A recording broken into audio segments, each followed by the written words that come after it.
कराग्रे उक्ते लक्ष्मी कुर्मूल्य सरस्वती मध्य तुम गुण प्रभात एकदशी समुद्र उसने देवी पर्वत तन्मंडल विष्णु प्रतिन्मत पाद वसुदेव तुम देवम गंचारमुदम देव की परमाण गुरु ब्रह्मा गुरु विष्णु गुरु देव मसर गुरु साक्षात पर ब्रह्मा तस्मै मुक्करो तो वासलम पगलो तो तिगिरिरम योत्पात्मो वंदे परमाण हे माधव शांताकार भजन अगन सपस नाभम सुरेश विश्वाधारम गगन संदन मेघवरम सुभागमम लक्ष्मीकांत मकमल नयन योगी पेदियानिग वंदे विष्णु तवभरणम सर्वे लोकनाथम य ब्रह्मा वरुण श्रीतम सकुनो मनितम दिवे सत्वे वंदे सागपदकमोपनिषदे गाय समाधा दया नावश्य तत्गतेन मच्चा पच्चयनिति योगिनी यस्यानत न विद्रु सुरासुर गणा देवा तस्मै नमो पप्पन पारिदात्रम तोत्रे वेत्रेक प्रज्ञान मुद्रा कृष्ण गीता सीताराम नमो माँ भवानी माँ भगवती माँ पार्वती माँ जगदम्बा माधव बुद्धिमान सरस्वती नमो ब्रह्मणि माँ ब्रह्मा जी माँ लक्ष्मी विष्णु ओम नमो भगवती हे जगन्नाथपुरी सुभद्रा बलराम राधे डाकोरना ठाकुर गोकुल मथुरा वृंदावन सुभद्रा बलराम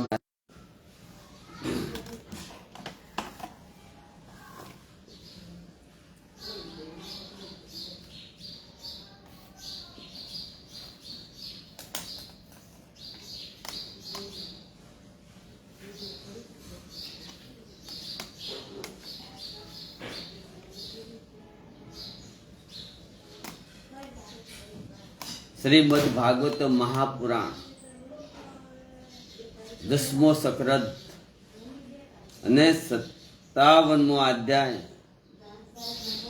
સંયમતક હરણ અને સત ધવનનો ઉધાર અને અંકુર તેમ છતાં જ્યારે તેમણે સાંભળ્યું કે કુંતી અને પાંડવો બળી ગયા ત્યારે સમયની કુલ પરંપરાને યોગ વ્યવહાર કરવા માટે તેઓ બલરામજીની સાથે હસ્તિનાપુર ગયા. ત્યાં જઈને ભીષ્મ પિતા મહાકૃપાચાર્ય વિદુર અને ગાંધારી અને દ્રોણાચાર્યને મળીને તેમની સાથે સમવેદના જ સહાનુભૂતિ પ્રગટ કરી અને તે લોકોને કહ્યું, અરે રે આ તો અત્યંત દુઃખદ ઘટના બની ગઈ. ભગવાન શ્રી કૃષ્ણ હસ્તિનાપુર જવાથી દ્વારકામાં અંકુર અને કુંતવ માને અવસર મળી ગયો. તેમને સતધવોને જઈને કહ્યું કે તમે સત્રાજીત પાસેથી મણી કેમ છીનવી લેતા નથી? સત્રાજીતે પોતાની જ શિષ્ટ કન્યા સત્યભામા આપણને આપવાનું વચન આપ્યું અને હવે તેણે આપણું અપમાન કરીને તે શ્રી કૃષ્ણ સાથે પ્રણાવી દીધી છે. હવે સત્રાજીત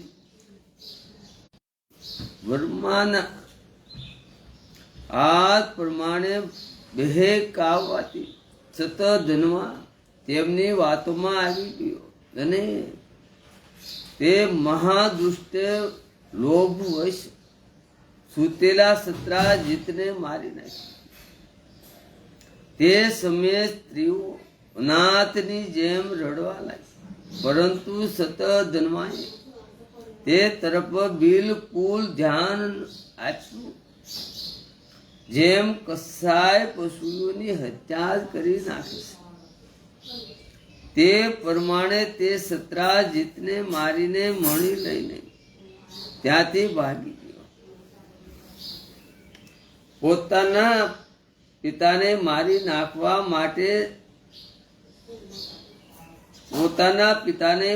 નાખવા આવ્યું છે તે જાણીને સત્ય લાગ્યા. વચ્ચે વચ્ચે તેઓ બેહોશ થઈ જતા હતા અને હોશ આવવાથી ફરી વિલાપ કરતા હતા. ત્યાર પછી તેઓ પોતાના મૃત્યુદેહને તેલ ભરેલા પાત્રમાં રાખીને સર્વ હસ્તિનાપુર ગયા. તેમણે અત્યંત દુઃખ સાથે ભગવાન શ્રી કૃષ્ણને પોતાના પિતાની હત્યાની વાત કરી. જો કે આ બધું ભગવાન શ્રી કૃષ્ણ પહેલેથી જ જાણતા હતા.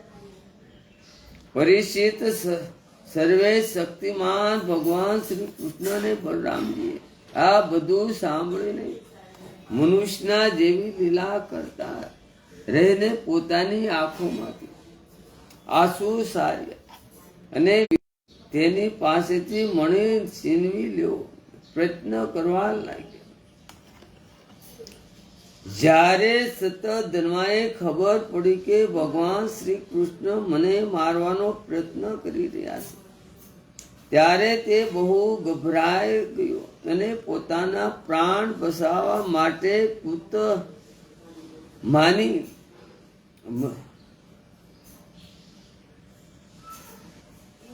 મદદ માગીને ત્યારે કૂતવર્માએ કહ્યું, ભગવાન શ્રી કૃષ્ણ અને બલરામજી સર્વે શક્તિમાન ઈશ્વર છે. હું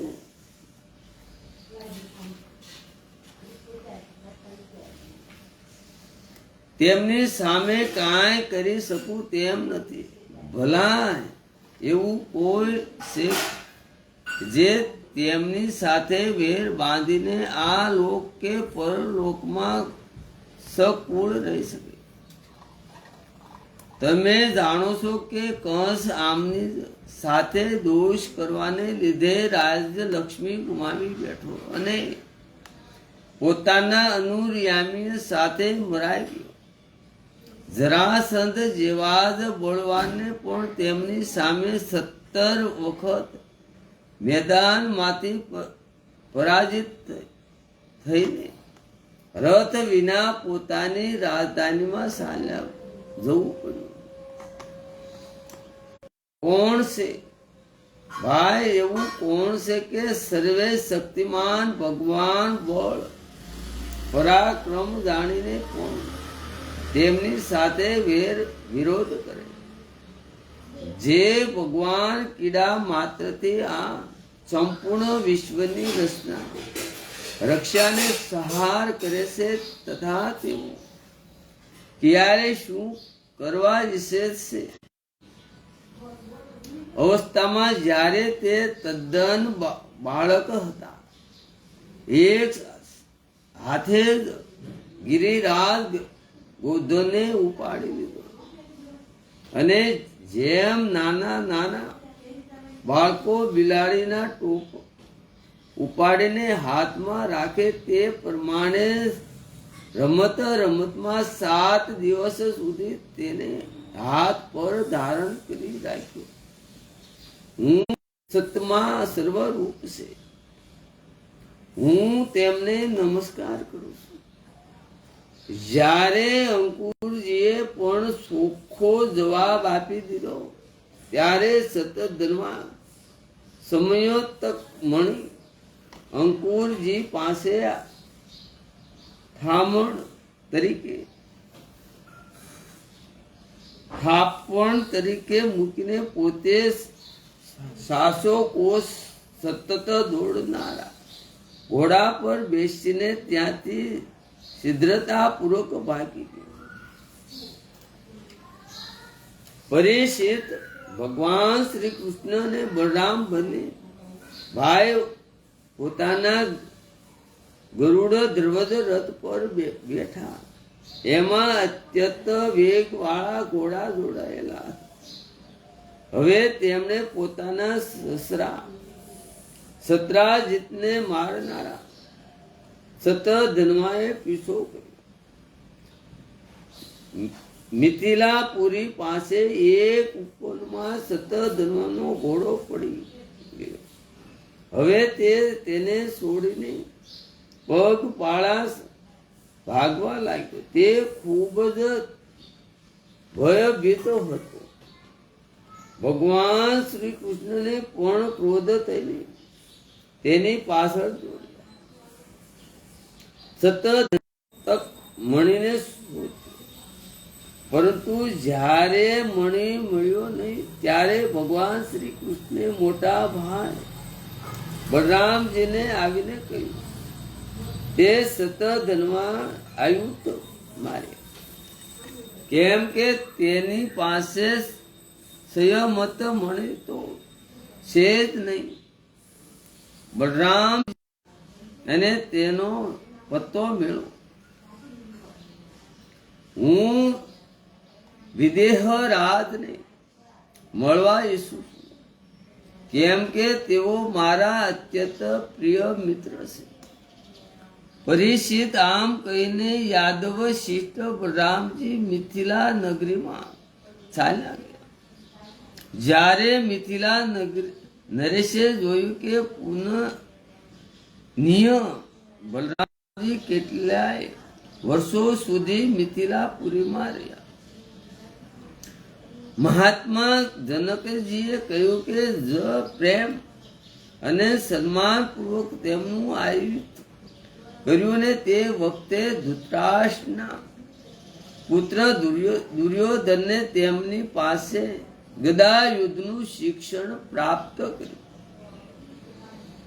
પોતાના પ્રિય સત્યભામન પ્રિય કાર્ય સંયમત મણી તેની પાસે મળ્યો નહીં.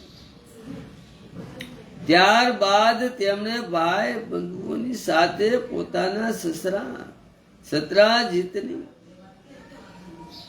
પરલોક માટે જે જે ક્રિયાઓ કરવી જોઈએ તે કરાવી, જેનાથી જ મળનાર પ્રાણીઓ પરલોક ઉતરે. અંકુરજી અને કૃતવર્માએ સત ધનવાને સત્રાજીતનો વધ કરવા ઉત્તેજિત કર્યો હતો. તેથી હવે તેમણે સાંભળ્યું કે ભગવાન શ્રી કૃષ્ણ સતધ્વાને મારી નાખ્યો છે. ત્યારે તેઓ અત્યંત ભયભીત થઈને દ્વારકા છોડીને ભાગી ગયા. પરીક્ષિત કેટલાક લોકો એવું માને છે કે અંકુરજીના દ્વારકાથી ચાલ્યા જવાથી દ્વારકાવાસીઓમાં અનેક પ્રકારના વારવાર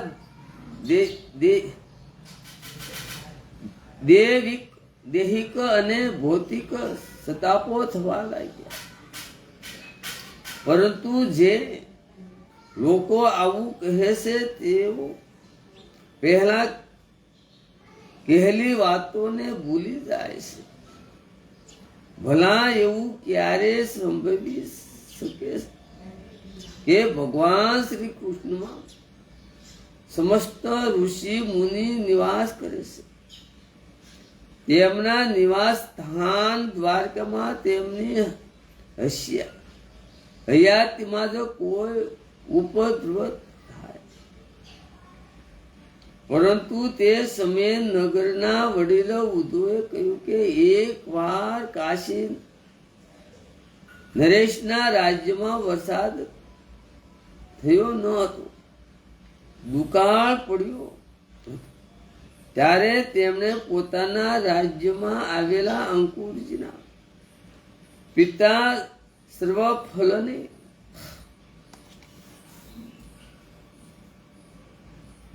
પોતાની પુત્રી નદીની પરણાવી દીધી. ત્યારે તે પ્રદેશમાં વૃષ્ટિ થઈ. અંકુરજી પણ ફલજન ના જ પુત્ર છે. ફલકના જ પુત્ર છે અને તેમનો પ્રભાવ પણ તેમના જેવો જ છે. તેથી જ્યાં અંકુરજી રહે છે ત્યાં બહુ જ વરસાદ પડે છે, તથા કોઈ પ્રકારનું દુઃખ કે મહામારી જેવા ઉપદ્રવો થતા નથી.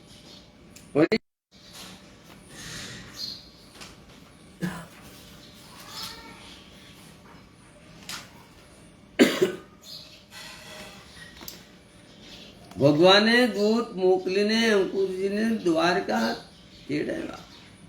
તેમના જ આવ્યા પછી તેમની સાથે વાતચીત કરી.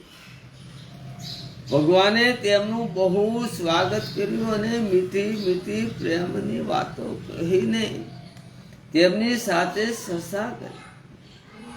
પરીક્ષિત ભગવાન બધાના જ ચિત્તમાં રહેલા એકે એક સંકલ્પને જાણે છે. પરીક્ષિત ભગવાન બધાના જ ચિત્તમાં રહેલા એકે એક સંકલ્પને જાણે છે. તેથી તેમણે હસીને જ અંકુરજીને કહ્યું, કાકા શ્રી આપ મહાદાની છો. માન અને ધન આપનારો છે. તમે જાણો છો કે સત્રાજીતને કોઈ પુત્ર નથી. તેથી તેની પુત્રીના પુત્રો તેમના દોહિત્રો જ તેમને તિલાંજલિ અને પીડદાન કરશે. તેમનું ઋણ ચૂકવશે અને જે કંઈ સંપત્તિ શેષ રહેશે તેના તે ઉત્તરાધિકારી થશે. આ પ્રમાણે શાસ્ત્રીય દ્રષ્ટિથી જો કે સંયમત મણી અમારા પુત્રને જ મળવો જોઈએ. એ તેમ છતાં તે મણી ભલે તમારી પાસે રહે, કેમ કે તમે ઘણા વ્રતધારી, તમે ઘણા કે મારા મોટા ભાઈ